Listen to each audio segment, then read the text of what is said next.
그래서 지금 제가 설명드린 것을 좀 도표로 만들었습니다. 이해를 돕기 위해서.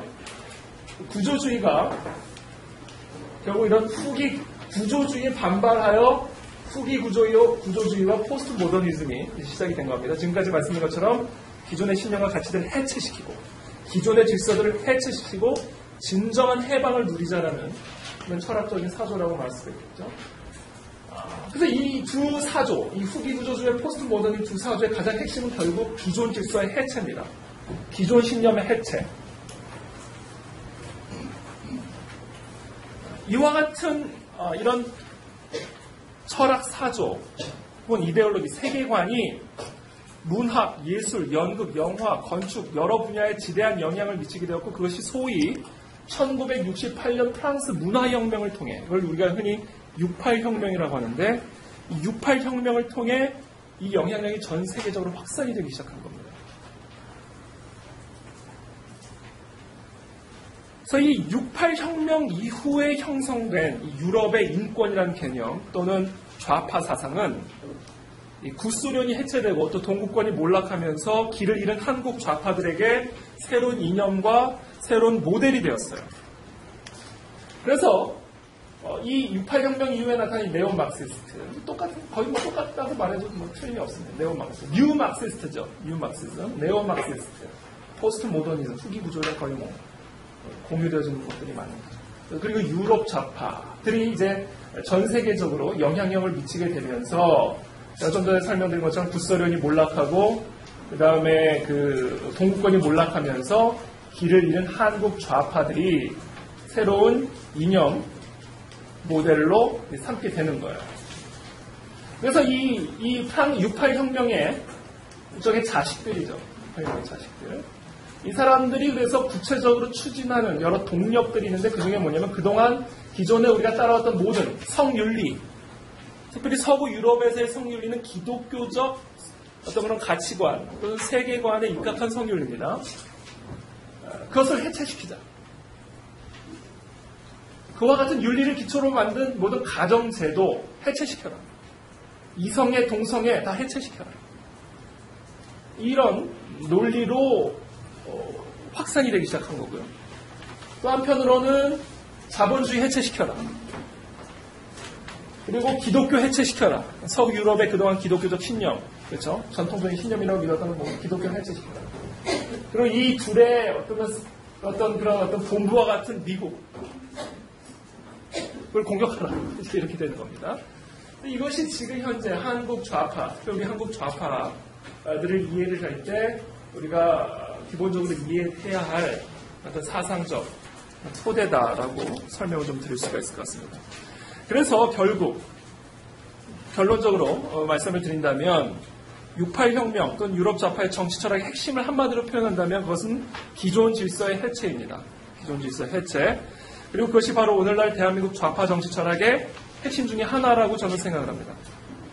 그렇기 때문에 우리가 이 학생 인권 조례의 문제점을 이해를 할 때도 특별히 좌파 성향의 교육감들이 추진하고 있는 이 학생 인권 조례의 문제점을 이해하기 위해서는 제가 지금까지 설명드린 이 기존 질서의 해체라는 관점, 특별히 그 중에서도 성윤리의 해체라는 관점에서 이해를 할 필요가 있다라고 저는 생각을 합니다. 그런 의미에서 우리가 한 명 꼭 이해를 하고 넘어갈 분이 계신데 바로 빌헬름 라히히라는 사람입니다. 빌헬름 라히히. 간단하게 설명해 드리겠습니다. 이 사람은 어렸을 때 어머니가 가정교사랑 바람이 났어요. 그래서 그것을 아버지한테 일렀어요. 그래서 어머니가 자살을 해버립니다. 그런 트라우마가 있었던 사람이라 그런지 전통적인 어떤 그 성윤리, 전통적인 가정제도는 사람을 억압하는 제도라는 인식을 갖게 되기 시작하고 어머니가 그것 때문에 자살을 해버립니다. 그래서 인간 안에 있는 이런 성적 에너지를 자유롭게 추구할 때 인간은 진정으로 자유할 수 있다는 그런 개념을 정치적 이론으로 확립시킨 사람입니다. 그래서 그동안 사적인 문제에 국한됐던 이 성적인 문제를 공적인, 정치적인 문제 그리고 이론으로 확립시킨 대표적인 주자가 바로 이 빌헬름 라히히라는 사람입니다. 그 성문제를 정치적으로 이론화시키기 위해서 이 사람은 어떤 방법을 사용하냐면 이 마르크스의 사회과학적 분석. 그건 뭐예요? 자본주의의 억압과 착취란 이 마르크스의 사회과학적 분석과 프로이드의 인간 정신적 분석, 결국 전통적인 성윤리가 인간을 억압하고 착취하고 있다라는 그 분석 두 개를 결합을 시켜요.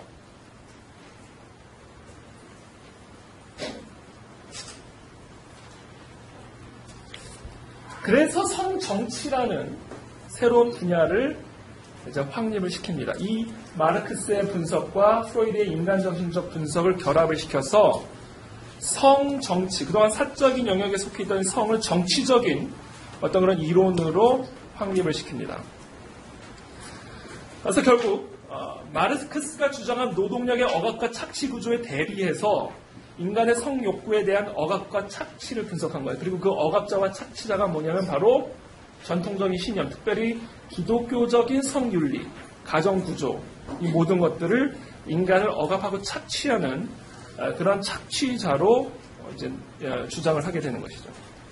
그래서 이와 같은 사람들의 세계관에 따라 결국 어린이와 청소년의 성을 억압하는 성윤리, 또는 일부 일처제를 강요하는 가족제도, 또는 이성애만을 진정한 성으로 인정하는 그런 모든 성윤리는 우리 인간의 몸을 억압하고 통제하는 폭력적인 제도이고, 진정한 인간 해방을 위해서는 우리는 그와 같은 정치 문화 체제에 저항을 해야 된다. 그럴 때 비로소 우리 아이들이, 우리 청소년들이 진정으로 자유롭고 자치적인 노동자로서 이 세상을 살아갈 수 있다라고 생각을 하는 거예요.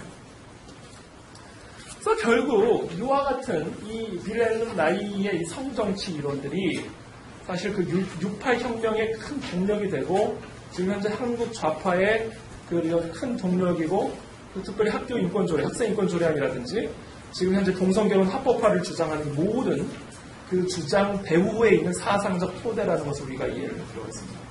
그러면 동성애를 인정하는 것과 동성결혼을 인정하는 것은 다른 문제입니다.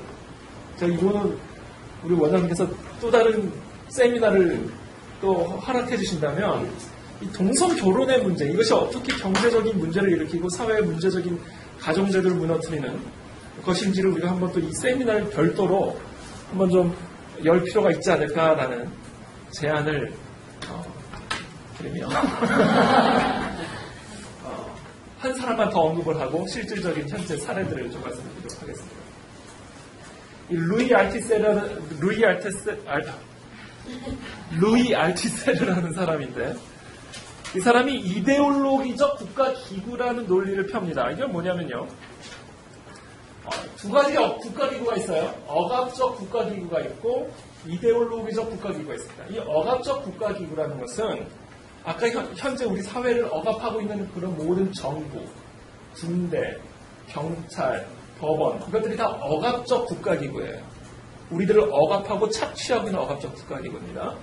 그리고 이 억압적 국가기구 안에 이 억압적 국가기구의 세계관과 사상, 이데올로기를 주입시키고 있는 이데올로기적 국가기구가 있는데, 그 이데올로기적 국가기구가 어떤 것들이에요? 바로 가정, 학교, 교회와 같은 거예요. 이 사람들 거죠.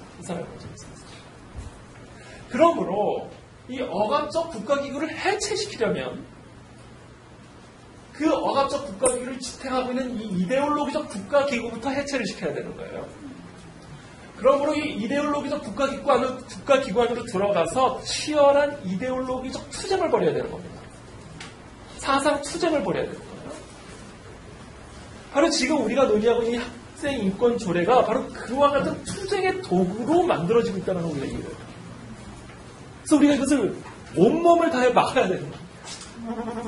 왜냐하면 이것은 가정을 해체시키고 나라를 해체시키고 국가를 해체시키는 투쟁 도구이기 때문에, 특별히 우리 어린 아이들의 사상을 해체시키는 그런 사회 악과 같은 것이기 때문에 우리가 이것을 정말 막아야 된다. 싸워야 된다.